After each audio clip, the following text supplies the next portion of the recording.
What's up, everybody? Hope you had a good Thanksgiving. Got some quick updates. I just did the UPR clean side catch can on the 2-liter Maverick. This thing's in winter mode now. We got the Espia snow tires on there, the steel wheels.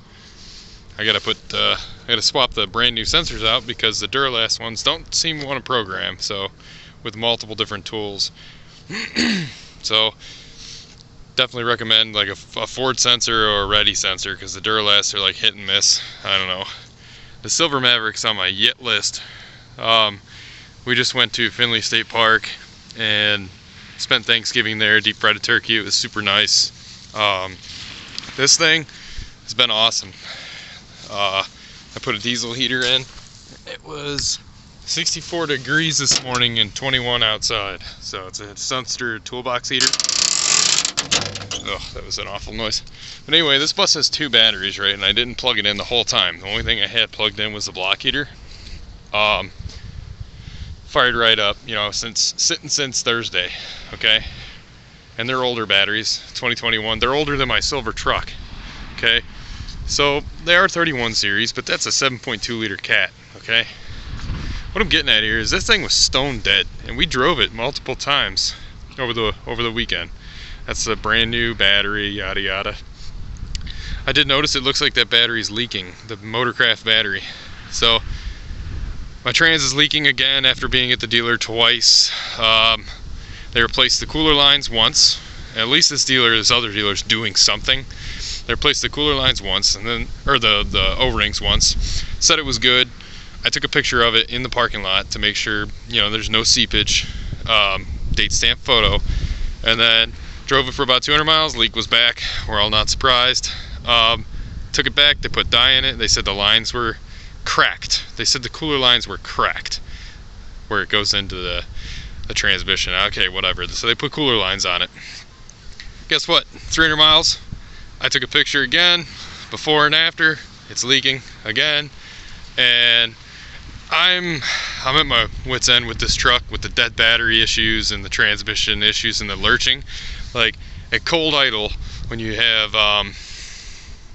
defrost on or something, say the engine's like real cold, you go up to a stoplight or a stop sign after you just started it, the thing lurches. It's like you're hitting the gas when you're on the brake, and you can have that brake pedal planted to the floor and it still does that.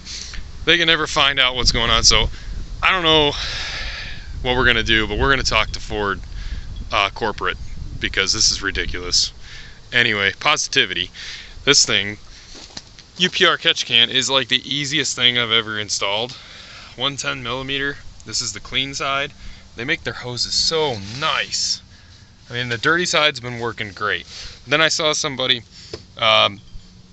with an update on what the clean side actually gets in it, and I was like, oh crap, because I want no oil in this intercooler. I mean, this engine's already at an EPA disadvantage with not being PFDI, the port fuel direct injection, so it's just direct injected. There's nothing spraying the intake valves, and they put an EGR and an EGR cooler on it. So we don't need oil mist and EGR gases going into the intake, because we all know what happens. I don't want to walnut blast this thing if I don't have to. In the 2 liters, it happens, But if I can prevent with some minor work, you gotta every 500 miles empty it. If I could prevent that, or at least extend that interval, I would be happy. But this evil device is bad for everything on this engine. So this is after 200 miles on the dirty side, and they do sell what's called a cup grade, which will make it a little tighter over here, but you can still get it out. The dirty side, I'd probably do that if I was going to get one of these, but check that out. 200 miles. So yeah, I'm really impressed, even with the dirty side. Like, they give you a bolt and a nut, and it just fits so nice. Their fittings are all aluminum. This is not. Oh well, I'm gonna dump that anyway. No, I say I'm gonna dump it and it wants to go on. So this battery has never went dead. We left this truck here since Thursday. Well, Wednesday night, this is the EcoBoost, 30,000 miles. The other one has 18,000 miles, the hybrid. So we left this here since Wednesday night. This thing fired right up like a champ. No battery saver mode message, no nothing. That truck, I had to, I mean the locks, if you don't use these locks in the doors, and it is like 20 degrees outside, Fahrenheit, but if you don't use the locks, they get kind of stiff. I almost couldn't get into the truck because the thing was like almost frozen. So yeah, I'm a little upset with that whole situation. We'll get it remedied, but I definitely recommend these catch cans from UPR. If you ask me, they're pretty fairly priced. So, and their hoses are just beautiful. You have to basically ruin, you can, if you have a 90-degree pick, you can get those fittings off the quick connects, but they're basically designed to break. They're super brittle. I don't plan on going back, so there's no sensor in these lines. I don't foresee there being an issue. My wife is good at checking her catch cans. So one more thing before I go, we got something exciting going on. I finally pulled the trigger on the S&B air intake, so we have that to install. So I just need to look into this aspirator. Not all EcoBoost Mavericks seem to have this, and I want to figure out why and for what, and if I can get rid of it. The aspirator valve, because that is ugly for one, like terrible line design. It's vacuum, you know. I'll do some research, check it out.